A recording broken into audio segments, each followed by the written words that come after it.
Bismillahirrahmanirrahim. Assalamualaikum warahmatullahi wabarakatuh. Perkenalkan, nama saya Muhammad Faisal Davin dengan ujung NIM 38. Saya dari kelas 5A. Sekarang saya akan mengerjakan sebuah tugas yang diamanahkan oleh Bapak dosen, yaitu UTS dengan berbasis video. Masuk ke persoalan pertama. Jelaskan pengertian sistem informasi manajemen pendidikan Islam atau disingkat dengan SIMPI, dan bagaimana perannya dalam meningkatkan efektivitas pengelolaan lembaga pendidikan Islam. Baik, sistem informasi manajemen pendidikan Islam adalah suatu sistem yang dirancang untuk mengumpulkan, mengelola, menyimpan, dan menyajikan data serta informasi yang berkaitan dengan pengelolaan lembaga pendidikan Islam secara efektif dan efisien. SIMPI mengintegrasikan prinsip-prinsip manajemen modern dengan nilai-nilai Islam untuk mendukung proses pengambilan keputusan, perencanaan, pelaksanaan, pengawasan, dan evaluasi kegiatan pendidikan. Secara sederhana, SIMPI merupakan peranan teknologi informasi dalam manajemen pendidikan Islam untuk memastikan bahwa setiap kegiatan administratif, akademik maupun keagamaan dapat berjalan dengan tertib, transparan, dan akuntabel sesuai dengan prinsip syariah. Kemudian peran SIMPI dalam meningkatkan efektivitas pengelolaan lembaga pendidikan Islam, ada beberapa poin yang akan saya sampaikan. Yang pertama ialah meningkatkan efisiensi dalam administrasi. SIMPI membantu mengotomatisasikan berbagai proses administrasi seperti pengelolaan data siswa, jadwal pelajaran, dan keuangan. Hal ini mengurangi kesalahan manual dan mempercepat pelayanan kepada seluruh pihak di lembaga pendidikan. Kemudian yang kedua, ada mempermudah pengambilan keputusan. Dengan adanya sistem informasi yang terintegrasi, pimpinan lembaga dapat mengakses data yang akurat dan terkini, sehingga keputusan yang diambil ini lebih tepat dan strategis, baik dalam bidang akademik maupun manajerial. Kemudian yang ketiga, ada meningkatkan transparansi dan akuntabilitas. SIMPI ini memungkinkan setiap aktivitas terekam dan terdokumentasi dengan baik. Hal ini menciptakan budaya kerja transparan dan dapat dipertanggungjawabkan sesuai prinsip amanah dan Islam dalam Islam. Yang keempat, ada mendukung pengawasan dan evaluasi. Melalui SIMPI, proses monitoring terhadap kinerja guru, kehadiran siswa, sehingga efektivitas program pendidikan dapat dilakukan secara berkala dan sistematis, sehingga perbaikan dapat segera dilakukan bila ditemukan kendala. Kemudian yang kelima, ada memperkuat integritas nilai-nilai Islam dalam manajemen. Nah, SIMPI ini tidak hanya berorientasi pada teknologi, tetapi juga berfungsi sebagai sarana menanamkan nilai-nilai Islam dalam tata kelola lembaga pendidikan. Prinsip seperti amanah, kejujuran, dan tanggung jawab menjadi dasar dalam setiap proses pengelolaan informasi. Kemudian secara kesimpulannya, SIMPI berperan penting sebagai tulang punggung dalam pengelolaan lembaga pendidikan Islam di era digital ini, dengan memanfaatkan teknologi informasi yang berlandaskan nilai-nilai Islam. Lembaga dapat meningkatkan efektivitas, efisiensi, dan akuntabilitas dalam pengelolaan pendidikan, sehingga mampu mewujudkan pendidikan Islam yang unggul, modern, dan berkarakter. Kemudian kita masuk ke nomor yang kedua, ialah uraikan komponen utama dalam sistem informasi manajemen pendidikan Islam, serta jelaskan bagaimana setiap komponen tersebut saling berhubungan untuk mendukung proses pengambilan keputusan manajerial. Baik, ini untuk jawabannya. Komponen utama dalam sistem informasi manajemen pendidikan Islam atau SIMPI dan hubungannya dalam pengambilan keputusan manajerial. Sistem informasi manajemen pendidikan ini terdiri atas beberapa komponen utama yang saling berinteraksi untuk mengolah data, menghasilkan informasi, dan membantu pimpinan lembaga pendidikan Islam dalam membuat sebuah keputusan yang tepat dan sesuai dengan nilai-nilai Islam. Ada berikut beberapa komponen dan keterkaitannya. Yang pertama ada perangkat keras atau hardware. Perangkat keras ini mencakup sebuah komponen visi yang digunakan dalam SIMPI. Seperti apa? Ada seperti komputer, server, printer, jaringan internet, dan alat penyimpanan data. Secara fungsi, sebagai sarana utama dalam menginput, memproses, dan menyebarkan informasi pendidikan. Kemudian untuk hubungannya, tanpa perangkat keras yang memadai, data tidak dapat diolah dengan optimal sehingga akan menghambat proses manajerial dalam pengambilan keputusan. Kemudian yang kedua ada perangkat lunak atau software.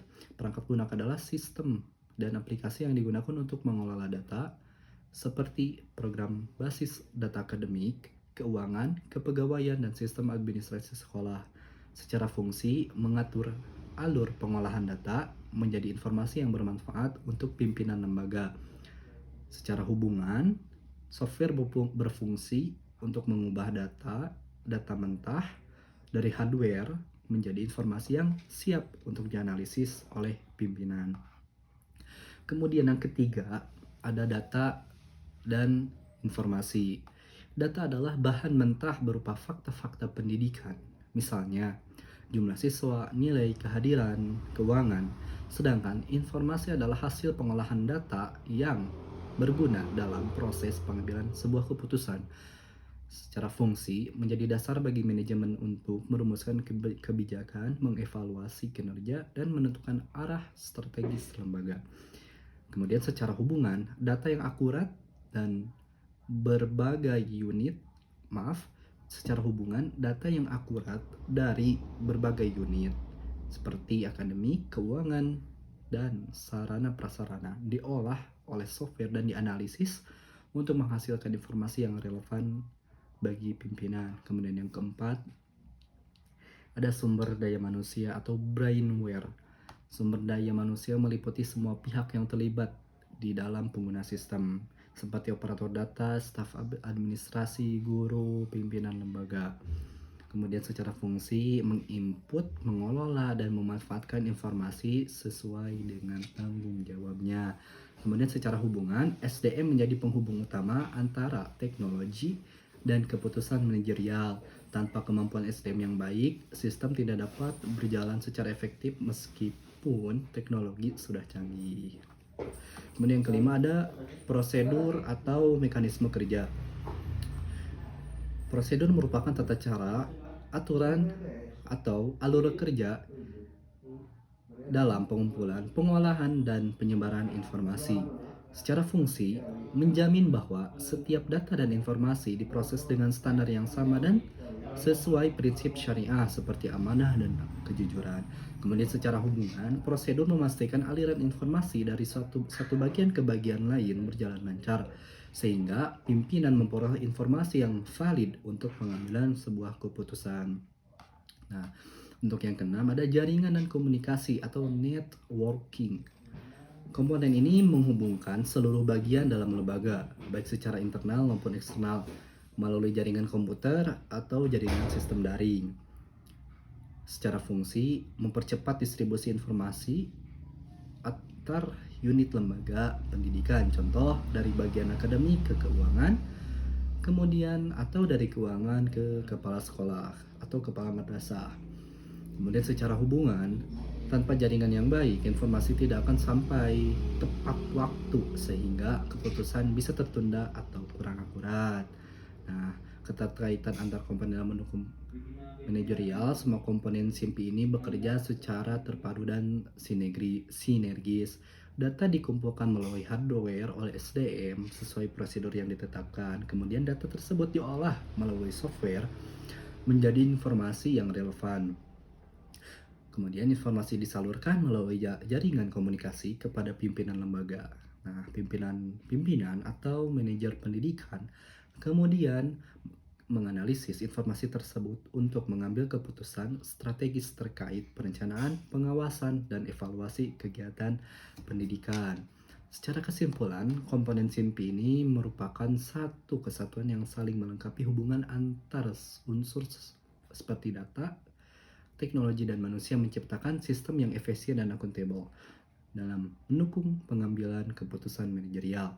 Dalam konteks pendidikan Islam, SIMPI tidak hanya berorientasi pada aktivitas kerja, akan tetapi juga menanamkan nilai-nilai Islam dalam setiap proses manajemen agar tercipta lembaga pendidikan yang profesional, transparan, dan berakhlak.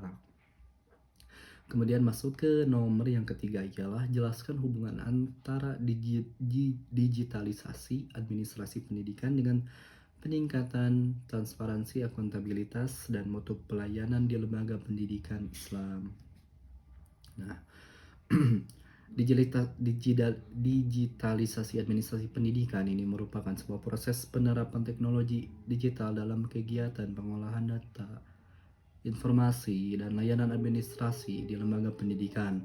Dalam konteks lembaga pendidikan Islam, digitalisasi ini bukan hanya bertujuan untuk efisiensi kerja, akan tetapi juga mewujudkan tata kelola yang amanah, jujur, dan profesional sesuai dengan nilai-nilai Islam. Berikut ada beberapa hubungan digitalisasi administrasi pendidikan dengan 3 aspek utama dalam pengelolaan di lembaga Islam. Yang pertama ada digitalisasi dan transparansi. Digitalisasi memungkinkan semua proses administrasi seperti keuangan, data siswa, nilai akademik, dan kegiatan lembaga dicatat dan disimpan dalam sistem terbuka yang dapat diakses oleh pihak terkait, misalnya guru, orang tua, dan pimpinan. Kemudian secara hubungannya ialah data dan laporan tersaji secara real time, sehingga mengurangi peluang untuk adanya sebuah manipulasi.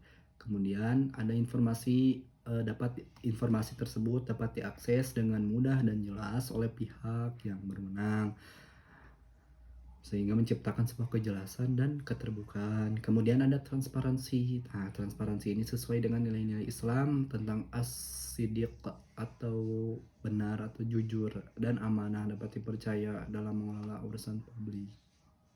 Secara contoh, penggunaan sistem keuangan digital atau e-payment dan laporan keuangan daring di madrasah membuat semua transaksi tercatat secara otomatis, sehingga wali murid dan pengurus dapat melihat laporan penggunaan dana dengan jelas. Kemudian poin yang kedua ya, digitalisasi dan akuntabilitas. Akuntabilitas berarti setiap tindakan administrasi dapat dipertanggungjawabkan secara moral dan profesional. Dengan digitalisasi semua kegiatan terekam dan tersistem, sehingga siapapun yang melakukan tindakan administratif dapat dilacak dan diverifikasi. Hubungannya ialah setiap keputusan atau transaksi administrasi memiliki jejak digital atau digital trace yang tidak mudah diubah. Kemudian hal ini memperkuat tanggung jawab lembaga terhadap masyarakat dan pihak terkait. Nah, akuntabilitas ini mencerminkan nilai Islam tentang mas'uliyah atau tanggung jawab dan hisbah atau pengawasan moral. Secara contoh, ketika kepala sekolah menyetujui pengeluaran dana bos secara digital, sistem secara otomatis mencatat waktu, nominal, dan pengguna yang bertanggung jawab. Hal ini memperkuat pertanggungjawaban atas keuangan lembaga tersebut. Kemudian yang terakhir yaitu yang ketiga, digitalisasi dan mutu pelayanan. Digitalisasi juga berdampak langsung pada peningkatan mutu pelayanan akademik dan non-akademik. Hubungannya ialah proses administrasi seperti pendaftaran siswa, pengisian nilai, dan pengajuan surat dapat dilakukan lebih cepat dan efisien. Kemudian sistem digital meminimalkan kesalahan manual dan mempercepat respon terhadap kebutuhan warga sekolah. Nah, dengan layanan yang lebih cepat, akurat, dan ramah, kepercayaan masyarakat terhadap lembaga pendidikan dapat meningkat.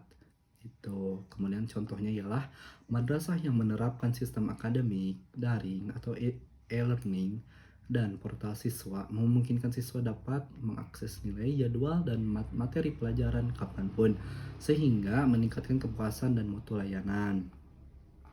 Secara kesimpulan, digitalisasi administrasi pendidikan di lembaga pendidikan Islam berperan strategis dalam meningkatkan satu, transparansi ialah melalui keterbukaan data dan proses kerja yang jujur. Kemudian akuntabilitas dengan sistem yang mencatat setiap kegiatan administrasi secara otomatis. Kemudian ada mutu pelayanan, ialah lewat efisiensi, kecepatan, dan ketepatan layanan pendidikan. Dengan demikian, digitalisasi bukan hanya untuk modernisasi teknologi, tetapi juga wujud penerapan nilai-nilai Islam dalam tata kelola lembaga pendidikan yang amanah, profesional, dan berorientasi pada pelayanan terbaik bagi umat. Kemudian pada nomor yang keempat, ya nomor yang terakhir, ada sebuah kasus di Madrasah Sanawiyah yang ingin meningkatkan sebuah efisiensi dalam pengelolaan siswa, guru, dan keuangan. Nah, madrasah ini secara sebelumnya itu dilakukan secara manual, sehingga ada inisiatif bahwa kepala sekolah tersebut ingin adanya pengolahan data dan laporan itu berbasis dengan sistem informasi. Kemudian adalah timbul sebuah pertanyaannya, ialah jelaskan langkah-langkah yang harus dilakukan oleh madrasah tersebut dalam mengembangkan dan mengimplementasikan sistem informasi manajemen pendidikan. Nah, berikut adalah beberapa jawaban yang dapat saya sampaikan. Yang pertama ya tentang analisis kebutuhan atau need assessment. Langkah awal adalah melakukan analisis terhadap kondisi dan kebutuhan madrasah dengan kegiatan yang dilakukan. Misal yang pertama ya mengidentifikasi masalah dalam sistem manual, misalnya data tercecer, sulit dicari, dan rawan kesalahan. Kemudian menentukan jenis data yang akan dikelola, misal data siswa, guru, keuangan, jadwal absensi, dan sebagainya. Kemudian mengumpulkan masukan dari pihak terkait, kepala madrasah, tata usaha, guru, bendahara, dan operator. Kemudian secara tujuannya ialah agar sistem yang dikembangkan benar-benar sesuai dengan apa yang dibutuhkan. Nah, kemudian yang kedua ada perencanaan sistem atau sistem planning. Nah, setelah kebutuhan teridentifikasi, madrasah perlunya ada sebuah perencanaan pengembangan sistem yang akan dilakukan. Ada apa saja sih langkah-langkahnya? Yang pertama ada menentukan tujuan dan ruang lingkup SIM. Misalnya fokus awal pada data akademik dan keuangan. Kemudian yang kedua ialah menyusun anggaran dan sumber daya yang dibutuhkan, biaya perangkat, jaringan, pelatihan. Kemudian membentuk tim pengembangan yang terdiri atas tenaga IT, guru, dan operator data. Kemudian menentukan jadwal dan tahapan implementasi sistem. Nah, kemudian yang ketiga ada perancangan sistem atau sistem design. Tahap ini berfokus pada bagaimana sistem akan dibangun secara teknis yang perlu dilakukan. Yang pertama ada mendesain struktur basis data agar data siswa, guru, dan keuangan saling terhubung. Kemudian yang kedua ialah mendesain tampilan antarmuka web atau user interface yang sederhana, mudah digunakan, dan sesuai dengan kebutuhan pengguna. Menentukan hak akses, misalnya guru hanya bisa melihat data akademik, kemudian bendahara mengelola keuangan, dan sebagainya. Kemudian yang terakhir memastikan keamanan data dengan sistem login dan backup. Nah, yang keempat ialah pengembangan dan uji coba sistem atau sistem development and testing. Nah, tahap ini merupakan proses pembangunan sistem sesuai dengan desain yang telah dibuat. Nah, kemudian yang kelima ada pelatihan pengguna atau user training. Nah, dalam ini sistem yang baik tidak akan optimal apabila penggunanya tidak terampil. Jadi dalam poin yang kelima ini si pengguna ini diberikan sebuah pelatihan khusus dalam penggunaan misal web tersebut. Alangkah baiknya dari pihak sekolah menyediakan sebuah bisa dibilang acara pada kegiatan sekolah yang dimana isinya itu tentang tutorial dalam menggunakan web tersebut. Nah, kemudian yang keenam, yang keenam ya implementasi sistem atau sistem implementation. Setelah diuji coba dan pelatihan, sistem ini mulai diterapkan secara resmi. Nah, jadi setelah semuanya sudah diuji coba, kemudian si pengguna telah dilatih bagaimana cara penggunaannya, kemudian diimplementasikanlah si web tersebut. Nah, kemudian yang Yang terakhir ialah pemeliharaan dan evaluasi sistem. Nah, tahap akhir yang dimana memastikan sistem tetap berjalan optimal dalam jangka panjang, karena ditakutkannya seperti ini, ketika memang eh, web tersebut sudah berjalan akan tetapi tidak dipelihara, maka sama dengan sia-sia. Tidak adanya update dari web tersebut, tidak adanya perbaikan jika ada sebuah error gitu. Hal yang sangat dirugikan jika web tersebut tidak dipelihara, jika sistem informasi tersebut tidak dipelihara dengan secara baik begitu. Kemudian sangat perlu adanya sebuah evaluasi daripada sebuah sistem informasi tersebut atau web tersebut, karena pasti di mana satu generasi akan pindah ke generasi yang lain, atau dikatakan bahwa pasti ada evaluasi selanjutnya dari masa ke masa. Nah, secara kesimpulan, langkah-langkah pengembangan dan implementasi SIM ini berbasis web di madrasah harus dilakukan secara sistematis, mulai dari analisis, kebutuhan hingga evaluasi. Dengan penerapan ini, madrasah akan memperoleh manfaat berupa efisiensi waktu dan tenaga, transparansi dan akurasi data, serta meningkatkan mutu pengelolaan lembaga sesuai prinsip amanah dan profesionalisme dalam pendidikan Islam. Nah, segitu yang dapat saya sampaikan terkait tugas UTS yang diamanahkan Bapak dosen kepada kita. Mohon maaf atas kesalahan data yang saya sampaikan.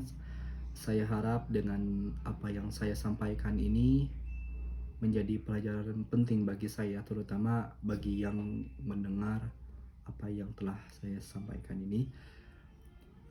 Saya Davin, pamit undur diri. Terima kasih. Wassalamualaikum warahmatullahi wabarakatuh.